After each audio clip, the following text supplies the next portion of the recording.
City Lights bookstore and its publishing arm, City Lights Books, at 261 Columbus Avenue in the North Beach neighborhood of San Francisco. As you can see, there's no real beach in North Beach. It's highly urban, adjacent to Chinatown, north of the financial district.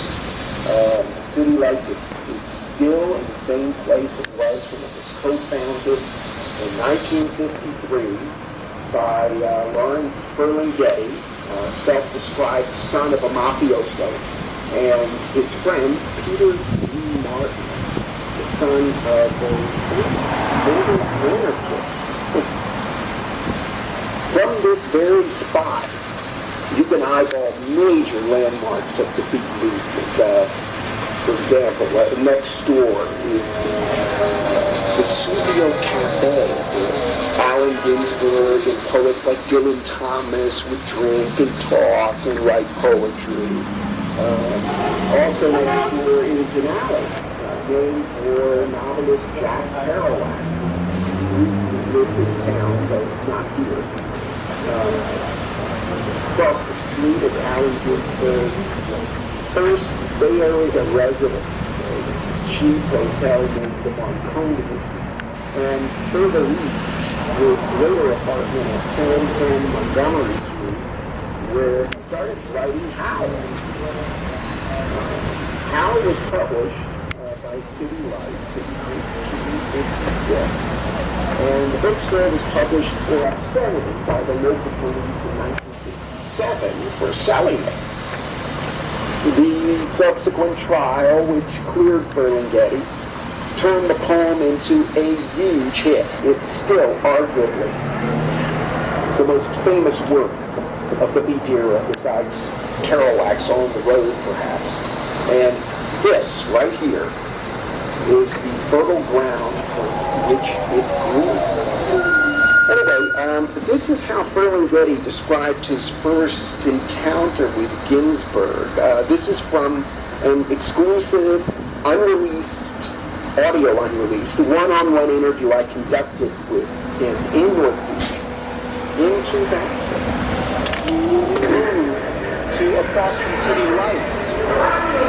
He moved across from City Lights at that point. Now, did you see him in the neighborhood at any point? No, I never saw him until he came into the bookstore. At that point, I was living on Potrero Hill. I was married, leading a bourgeois life, right? And I didn't stay down in North Beach at night much, so I didn't meet him until he came to the store with his manuscript. Ferlinghetti first read Howl. This is how he felt. Yeah, I mean, I never saw reality like this before. I mean, that's what you say when you pick up Whitman for the first time, for instance, right? And so I took, I didn't know them well enough to go out with them afterwards, so my wife, Kirby, and I, we drove home to Trail Hill, and in those days there was no fax, there was no computers, of course, there was telegrams, right? That's all there were. So I sent Alan a Western Union telegram that night saying, I greet you at the beginning of a great career. When do we get the manuscript? Do you know where the first sentence came from? Oh, Ralph Waldo Emerson. You're right. Yes. When he first read Leaves of Grass. So what about Jack Kerouac, quintessential beat, for whom the alley next door to City Lights is named? See, Kerouac never really lived here except a short period where he worked on the Southern Pacific as a brakeman. He lived in a hotel down by the old Southern Pacific Railroad Station, which is near the ballpark, the new ballpark. Okay. The old Southern Pacific Station was on 3rd Street there. Okay. And Kerouac, what kind of guy was he, by the way? I mean, in terms of to meet him for the first time, was the Alan was always trying to make him say he was gay, but I thought that was really absurd. He was one of the biggest women chasers I ever met. Oh, really? That's interesting. He was built like a French Canuck lumberjack. He played football at Lowell or wherever. Yeah.